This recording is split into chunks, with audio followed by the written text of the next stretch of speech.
Iya. Khusus di Rumah Sakit Iza sendiri nih dok, kalau boleh saya juga menginformasikan. Jadi insya Allah nanti mulai berjalan di hari Senin besok ini, kita membuka layanan untuk konsultasi online via WhatsApp dok. Nanti ada nomor kontak dari tim medis kami yang akan merespon setiap pertanyaan yang mungkin diberikan oleh sahabat-sahabat Al-Izzah dimanapun berada, khususnya yang berada di wilayah Cikampek, mungkin yang dekat dengan lokasi Rumah Sakit Izzah. Nah, pertanyaan-pertanyaan ini nanti akan diteruskan kepada tim dokter spesialis Rumah Sakit Izzah, nanti salah satunya mungkin dokter. Jadi ketika ada orang tua, mungkin sahabat-sahabat Al-Izzah, ayah bunda yang anaknya mengalami kondisi gangguan kesehatan di rumah, ingin berkonsultasi terlebih dahulu dengan dokter-dokter spesialis di Rumah Sakit Izzah, apakah bisa langsung dibawa ke rumah sakit ataukah bisa ditangani dulu di rumah, itu nanti bisa diajukan lewat nomor kontak konsultasi online kami Rumah Sakit Izzah. Nanti kita akan share juga di akun-akun media sosial Izzah, dapat dilihat di situ. Nah, ini dokter, kembali ke perbincangan atau diskusi kita sore hari ini. Ini kebetulan masih belum ada yang bertanya juga terkait tema kita. Oh, ini dok ada pertanyaan masuk. Ini dok, ini mungkin yang mungkin bisa mewakili pertanyaan dari ayah bunda di rumah nih, sahabat-sahabat Al-Izzah. Tadi terkait pemenuhan kebutuhan cairan nih dok. Kadang-kadang kan suka agak susah ya dok ya, kalau untuk disuruh minum air putih gitu. Sedangkan waktu untuk makan itu kan cukup pendek, apalagi kalau anak-anak kita diajak berpuasa mulai dari sahur gitu. Nah, ketika misalnya melihat kondisi anak kita di siang hari dok, saat masih menjalankan ibadah puasa, tanda apa nih dok yang perlu kita perhatikan sebagai kita orang tua terhadap anak-anak kita ini mengalami dehidrasi nih dok? Minumnya kurang, mungkin hanya makan sahur saja secukupnya, kemudian masih berpuasa tapi mungkin dia masih merasa kuat, tapi ada tanda-tanda tersendiri nggak nih dok yang harus kita perhatikan ketika anak-anak kita mengalami dehidrasi dok saat menjalankan ibadah puasa Ramadan? Ya, sejauh ini saya belum pernah baca atau jumpa kasus orang meninggal akibat berpuasa seperti itu ya. Saya belum pernah, saya belum jumpa ya, Saya tidak tahu apakah ada pernah kasus atau tidak. Ya, saya kira tadi dengan waktu yang di Indonesia hanya sekitar 13 jam ya. Untuk dehidrasi, asalkan ya, ayah bunda sekarang ingat, asalkan insya Allah kalau kondisi anak kita pada saat puasa memang fit ya, khususnya diare ya, mencret, muntah-muntah ya, ya insya Allah sih kejadian itu tidak akan terjadi ya. Tapi semisal ada anak bunda sekalian kondisinya mungkin ada gangguan ya, yang saya bilang tadi, mungkin ada diare ya. Ya, tanda-tanda dehidrasi pada anak sederhana bisa kita lihat. Pertama dari istilahnya cekung mata ya, mata ini kok nampak cekung ya, makanya ayah bunda sekalian perhatikan ya, sering-sering dilihat anaknya pada saat sehat. Sering dilihat, diperhatikan biasanya pada saat sakit saja itu.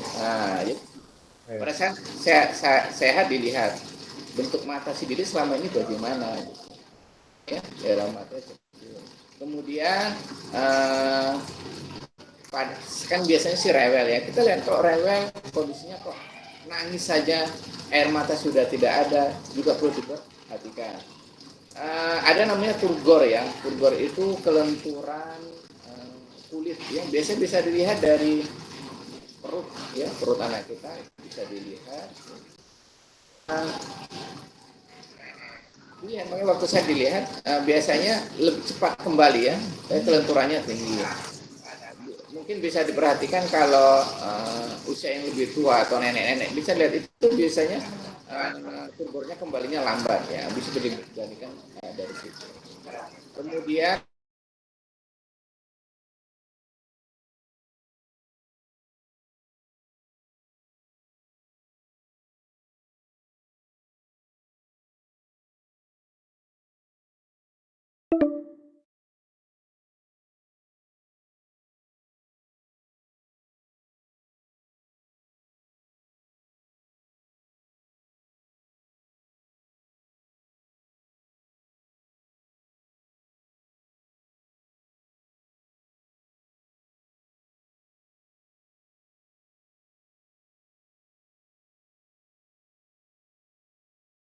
mulai nampak cekung, turgor kembali lambat ya, harus hati-hati. Kalau itu terjadi, toh anak kita yang apalagi yang belum balik ya, ya bisa berbuka saja. Ya, kalau udah nampak tanda-tanda seperti itu tadi, silakan berbuka saja. Begitu juga mungkin yang sudah balik ya, tapi kalau balik saya kira sudah sangat jarang ya, sudah mulai besar ya, di atas. Untuk laki-laki mungkin sekitar di atas 11 tahunan, saya kira sudah lebih kuat. Tapi seandainya mungkin disertai dengan diare ya, tanda-tanda dehidrasi tadi nampak ya, silakan untuk berbuka seperti itu. Baik dok, jadi kita juga tetap harus perhatian ya dok ya, ke kondisi anak kita pada saat mereka belajar menjalankan ibadah puasa ini. Jangan sampai tadi kita niatnya ingin mengenalkan ibadah, tapi malah justru berdampak yang kurang baik untuk kesehatan anak kita. Jadi tetap walaupun kita sudah yakini bahwa ini adalah ibadah yang akan memberikan manfaat juga secara fisik, secara kesehatan, tapi juga tetap kita harus perhatikan gitu. Begitu ya dok ya, kurang lebih ya dok. Iya. Dok, ini ada pertanyaan juga nih dok dari sahabat Aliza. Biasanya nih kan kalau berbuka puasa itu emang enaknya tuh dengan yang dingin-dingin ya dok ya, yang manis dan dingin. Nah ini ada pertanyaan dari sahabat Aliza. Ketika kita sering minum minuman dingin dok, anak-anak kita diberikan minuman-minuman dingin saat berbuka puasa, bisa membuat anak jadi batuk pilek dok. Nah ini mungkin yang sering juga ditanyakan nih dok, dari sahabat-sahabat Aliza nih dok, yang bisa mewakili juga. Gimana dok? Ini yang diberikan kepada anak-anak kita itu bisa menyebabkan anak-anak jadi batuk pilek dok. Ya, terima kasih. Ya, ini seringkali yang namanya es jadi kambing hitam ya, kambing hitam, penyebab batuk dan seterusnya ya. Ya pada dasarnya sih tidak bukan es itu sendiri ya, yang dingin-dingin itu sendiri yang menyebabkan terus batuk pilek itu ya. Secara umum batuk pilek penyebabnya adalah virus ya, virus. Pada saat kondisi anak baik ya, kondisi sehat, kemudian daya tahan tubuhnya lagi fit, lagi kuat, diberi yang dingin itu tidak ada masalah ya. Terkecuali beberapa kasus anak yang memang alergi ya, dia alergi tidak tahan terhadap dingin. Otomatis jangankan cuaca dingin, AC atau sebagainya, itu biasanya timbul itu ya. Diawali mungkin dengan pilek, ya, kemudian punya batuk, demam dan seterusnya. Tapi kalau tidak ada latar belakang itu ya, memang nggak ada riwayat alergi dengan dingin, ya es tidak ada masalah. Ya memang tetap porsinya terlalu berlebihan.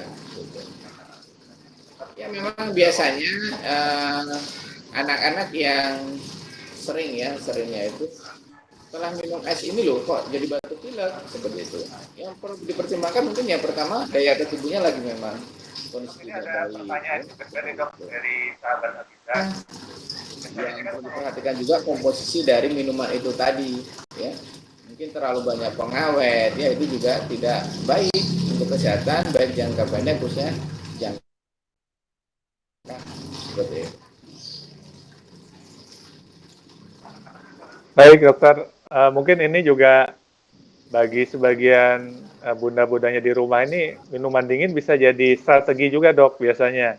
Jadi dicampurnya sama buah-buahan gitu. Jadi sambil makan buah tapi dibuat dingin gitu ya dok ya. Mungkin yang perlu jadi catatan kalau boleh ya dok ya, masalah dok ya. Cuma mungkin kita yang harus jadi catatan adalah apabila tadi ya yang dokter sampaikan anak kita memang ada faktor alergi, itu kita harus hati-hati, misalnya alergi memang terhadap dingin, ya mungkin harus dijaga jangan sampai berlebihan ya dok, mengkonsumsi makanan-makanan yang dinginnya seperti itu. Baik, kita coba cek lagi barangkali ada pertanyaan selanjutnya. Dok, mungkin ini ada pertanyaan tapi di luar dari tema kita sore hari ini, dok. Saya yang bertanya, mungkin kaitannya dengan kesehatan jiwa anak ini, dok. Jadi yang bertanya ini menceritakan bahwa beliau saat ini sedang mengasuh balita dari seorang ibu yang, mohon maaf nih dok, saya sebutkan di sini, kondisi gangguan kejiwaan, dok. Gitu. Nah ini pertanyaan dari ini adalah nanti di masa depannya akan mengalami kejadian yang serupa dengan ibunya. Jadi apakah bisa menurun nih dok kelainan gangguan jiwanya kepada si anak ini dok? Silakan dok. Ya, gangguan jiwanya? Nah, ini dalam berapa? Nggak dijelaskan. Nggak dijelaskan sih dok. Itu. Mungkin kalau bahasa medisnya kita bisa terjemahkan ke arah bisa depresi berat hingga skizofrenia mungkin ya dok ya, seperti itu dok. Ya mungkin lebih ya untuk secara medis ya untuk masalah kesehatan baik itu maupun kesehatan yang lainnya memang ada faktor risiko ya, ada faktor risiko istilahnya kalau orang tua ada gangguan ya, ada potensi anak mengalami hal yang sama ya gitu. Jadi faktor risikonya bisa lebih besar ya, bisa lebih besar terjadi gangguan tersebut gitu. Jadi memang untuk mengantisipasi yang lebih berat terjadi ya bisa nanti mungkin dikonsultasikan ke bagian psikiatri ya, khusus pediatrik, psikiatri ya berhubungan dengan masalah anak-anak ya. Kemudian itu nanti bisa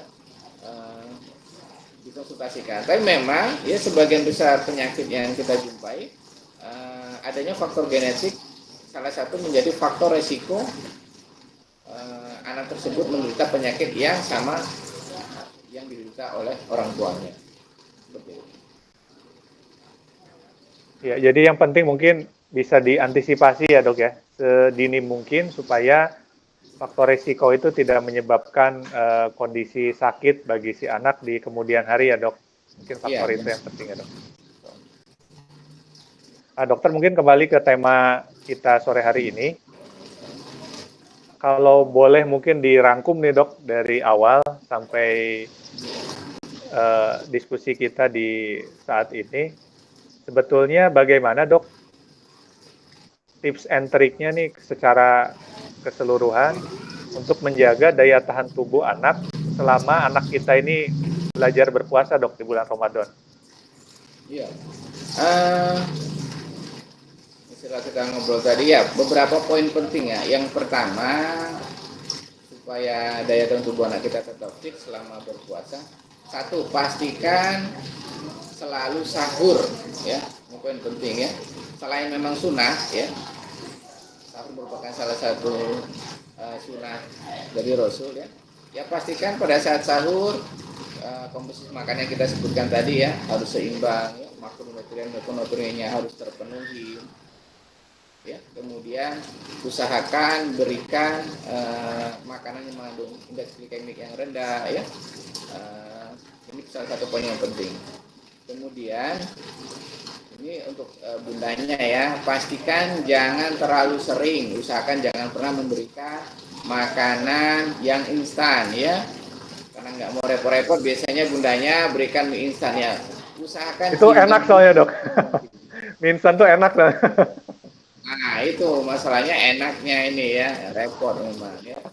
Bundanya usahakan enak dan mudah. Ya, pastikan hindari semaksimal mungkin yang instan-instan tersebut.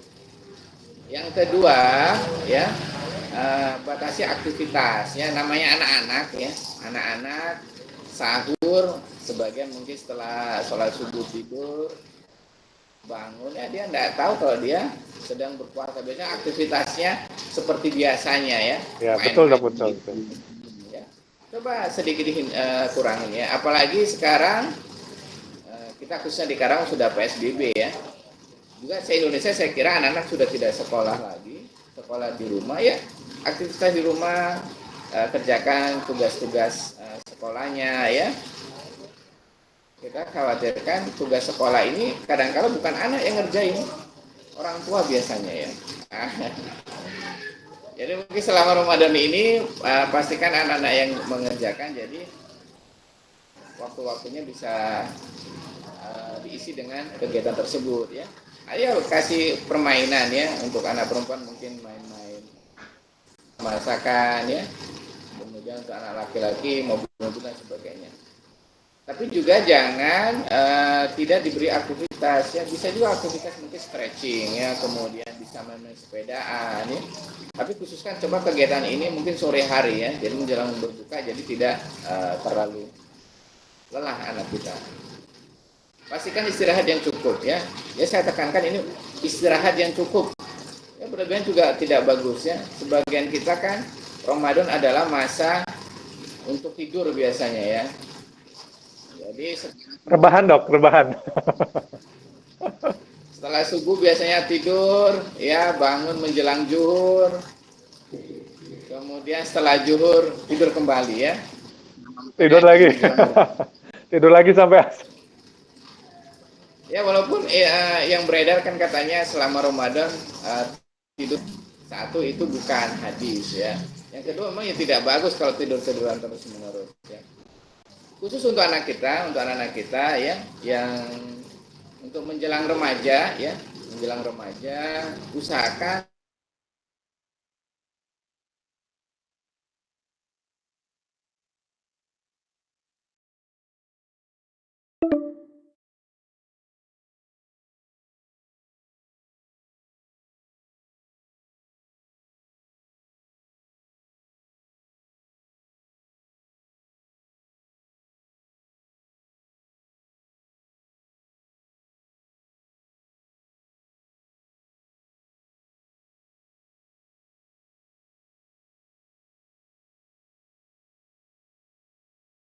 ya, selain memang sunnah ya, segerakan berbuka, pastikan setelah berbuka berikan tercukupin nutrisinya ya.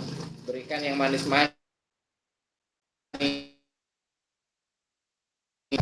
ya, diatur ya biasanya supaya jangan terlalu terasa penuh perut si anak-anak kita ya. Untuk awal mungkin yang ringan ya, kasih buah, kasih yang manis-manis, dilakukan dengan sholat maghrib. Mungkin setelah maghrib, selang waktu 30 menit berikan makanan utamanya seperti itu.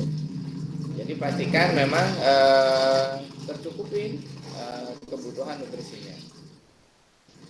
Kemudian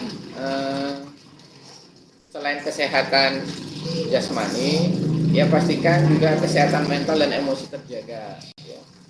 Sudah mungkin kita hampir 2 bulanan ya di rumah terus, mungkin anak-anak kita juga bosan ya, selain orang tuanya juga bosan ya. Biasanya kan orang tua ini memberi jadwal di rumah ya, ya sedikit fleksibel lah ya, jangan terlalu sering marah-marah ya, karena bisa mengganggu kesehatan anak kita juga. Kemudian poin berikutnya tetap menjaga kebersihan ya, pastikan mandi sehari 2 kali ya. Itu tadi yang sering terlupakan, setelah subuh tidur ya, zuhur baru bangun ya nggak mandi dia biasanya. Harus perhatikan juga ya. Kemudian untuk anak-anak yang lebih besar ya, yang remaja, pastikan menjaga kesehatan wajah ya, bisa menggunakan facial wash dan seterusnya.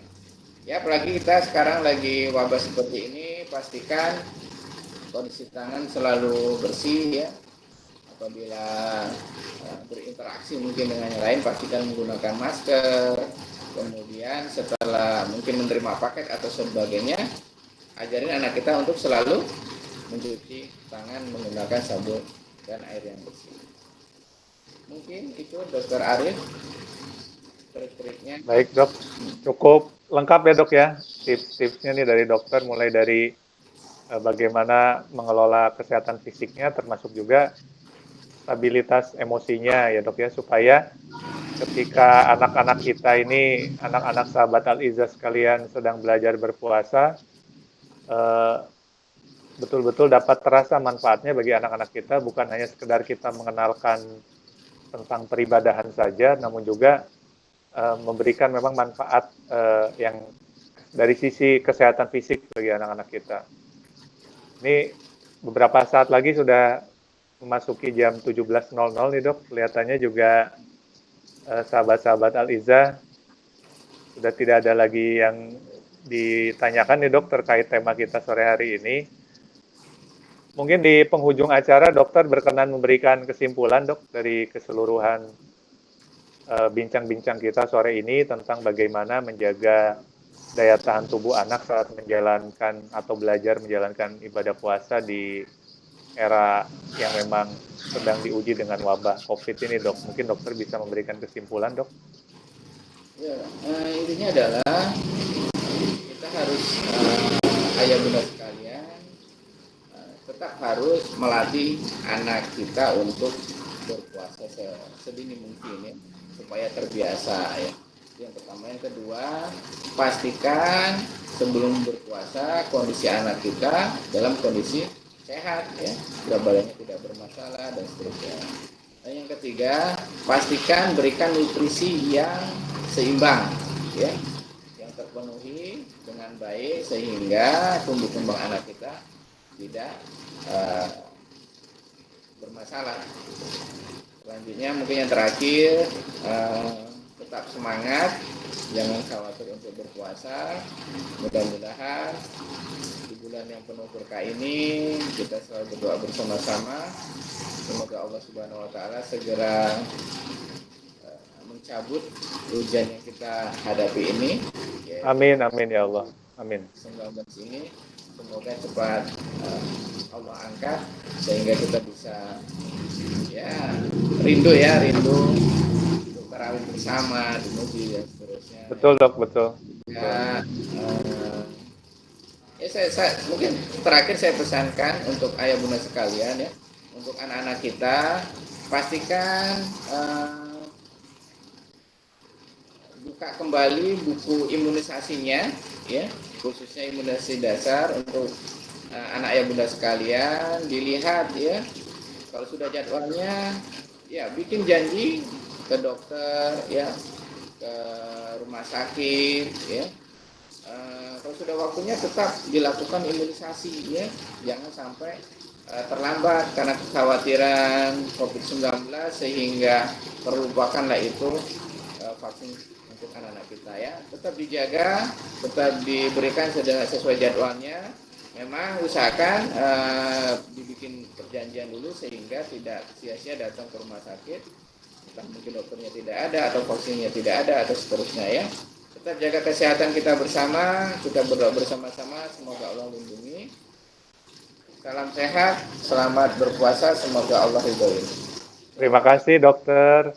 Jadi kalau untuk imunisasi memang yang sudah terjadwal masih tetap bisa dilakukan ya dok ya, rumah sakit ya. Ya, mungkin titip juga ketika beraktivitas di luar rumah, apakah memang memenuhi kewajiban untuk mengimunisasi putra-putri ayah bunda sekalian nih, sahabat-sahabat Al-Izzah, jangan lupa menggunakan masker ya, gitu. Karena saat ini pemerintah juga sudah mewajibkan penggunaan masker ini bukan hanya untuk yang sakit, tapi untuk yang sehat saja, apalagi ketika beraktivitas di luar, kemudian tetap juga ikuti anjuran pemerintah untuk physical distancing, menjaga jarak, kemudian tadi menggunakan masker, dan jangan lupa hand hygiene ya, atau menjaga kebersihan tangan kita ketika sedang beraktivitas di luar. Kalau diperlukan mungkin membawa hand sanitizer gitu ya, agar kebersihan tangan kita tetap terjaga. Gitu. Baik, sahabat Aliza yang dirahmati Allah Subhanahu Wa Taala, dimanapun berada, ayah bunda sekalian, kita sudah sampai di penghujung acara ngabuburit kita sore hari ini, ngabuburit bersama Al-Izzah, Masjid Al-Izzah. Mungkin sebelum kami tutup, barangkali ada yang bertanya-tanya, ini Al-Izzah itu di mana ya, gitu kan? Jadi Masjid Al-Izzah ini letaknya di Karawang, di Cikampek. Masjid Al-Izzah sendiri ini merupakan masjid yang letaknya ada di dalam area rumah sakit, ya, area rumah sakit Izzah Cikampek. Jadi bagi sahabat-sahabat yang mungkin pernah berkunjung ke rumah sakit Izzah ataupun tinggal di sekitar rumah sakit Izzah, tentunya sudah tidak asing lagi dengan Masjid Al-Izzah. Masjid dengan kubah hijau ya, Dok ya. Kita juga kangen ya, Dok, ketemu di masjid, Dok. Ini Ramadan lalu ya, luar biasa Masjid Al-Izzah ini setiap berbuka selalu ada, selain takjil itu ada makanan besarnya, biasanya ada nasi kotak itu ya di jamaah. Iya, Dok, ini rindu. Saya sudah tidak ke masjid lagi, anjuran MUI, anjuran pemerintah untuk di rumah, jadi saya juga tidak ke masjid lagi ya. Iya, rindu juga nih, Dok, kumpul-kumpul di Al-Izzah ya, buka bareng di situ kita biasanya kalau sore ya. Iya. Ya, semoga kita doa bersama juga, semoga Allah segera mengangkat wabah COVID-19 ini dan kita semua dapat kembali beraktivitas, khususnya beraktivitas ibadah seperti biasanya. Gitu. Jangan sampai sekarang kita rindu untuk ke masjid, nanti setelah Allah angkat, masjid sudah dibuka lebar-lebar, masjid masih kosong juga nih. Jangan sampai seperti itu ya, sahabat-sahabat semua. Gitu. Baik, untuk menutup ngabuburit kita sore hari ini, izinkan mungkin saya sedikit membacakan sebuah hadis dari Rasulullah SAW. Dari Rubai binti Muawidz, Rasulullah SAW bersabda bahwa Rasulullah SAW mengutus untuk mengumumkan pada pagi hari Asyura di wilayah kaum Ansor yang berada di sekitar kota Madinah. Barang siapa yang pagi hari ini berpuasa, jadi ini isi dari pengumuman yang beliau sabdakan. Barang siapa yang pagi hari ini berpuasa, hendaklah menyelesaikannya. Barang siapa yang tidak berpuasa, hendaknya menahan makan dan minum sampai malam. Setelah adanya pengumuman itu, kami berpuasa dan mengajak anak-anak untuk melaksanakan puasa. Kami juga mengajak mereka ke masjid dan memberikan mereka mainan dari kulit atau wool. Jika mereka menangis karena lapar, kami menyodorkan mainan sampai waktu berbuka puasa tiba. Hadis riwayat Bukhari dan Muslim. Salah satu ulama besar ahli hadis, Al-Hafiz Ibnu Hajar Al-Asqalani menyimpulkan bahwa dalam hadis ini terdapat hujah atau dalil tentang disyariatkannya pembiasaan bagi anak-anak yang berada dalam usia yang disebutkan dalam hadis tersebut, atau masih belum mukallaf terkena beban hukum syariat.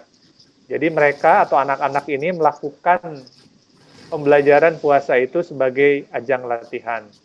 Jadi jangan khawatir ayah bunda, sahabat Aliza dimanapun berada, ketika kita ingin mengenalkan ibadah puasa Ramadan ini kepada anak-anak kita ingin mengajak anak-anak kita untuk belajar menjalankan ibadah saum di bulan Ramadan ini, jangan khawatir bahwa akan menimbulkan masalah terhadap kesehatan anak-anak kita. Yang pertama sudah dijamin bahwa pada saat zaman para sahabat terdahulu, anak-anaknya sudah juga menjalankan pembelajaran ibadah saum Ramadan. Gitu ya, jadi jangan khawatir. Kemudian yang kedua, tadi sudah panjang lebar kita kupas diskusi dengan Dr. Roni Adenova, spesialis anak, bagaimana dari sisi kesehatan, dari sisi medis, ibadah saum Ramadan khususnya bagi anak-anak yang masih belajar ini sebetulnya aman untuk dilakukan. Asalkan memang tadi Dr. Roni sudah menyampaikan tips and triknya, hal-hal yang harus ayah bunda, sahabat Al-Izzah perhatikan pada saat anak-anak kita belajar menjalankan ibadah puasa. Ya, demikian mungkin bincang-bincang kita sore hari ini. Banyak manfaat yang luar biasa kita dapatkan di sore hari ini. Jangan lupa, sahabat-sahabat Al-Izzah sekalian, tetap ikuti terus channel YouTube Masjid Al-Izzah Cikampek. di subscribe ya, kemudian di like, di share isi dari video-video kajian kita, di khususnya ngabuburit bersama Al-Iza ini. Ketika memang dirasakan ada manfaatnya, silakan disebarluaskan. Insya Allah di hari Ahad pekan depan, kita akan bertemu lagi dalam ngabuburit bersama Al-Iza untuk seri yang keempat. Nanti kita akan akan umumkan juga nanti di channel YouTube ini dan juga di akun sosial media Masjid Al-Iza. Kita akan berjumpa lagi pekan depan untuk ngabuburit bareng lagi bersama Al-Iza. Baik, kita sudah sampai di akhir acara. Marilah kita tutup kegiatan ngabuburit berfaedah kita nih, ngabuburit bersama Al-Iza, dengan kita sama-sama berdoa dengan doa kafaratul majelis dari tempat masing-masing. Izinkan kami memimpin di sini. Bismillahirrahmanirrahim. Subhanaka Allahumma wa bihamdika asyhadu alla ilaha illa anta astaghfiruka wa atubu ilaik. Al-haqqu min rabbika fala takunanna minal mumtarin. Yang hak itu hanya datangnya dari Allah Subhanahu wa taala, maka jangan ragu-ragu kita apabila menemukan kebenaran, itu kita untuk mengikutinya, mempraktekannya.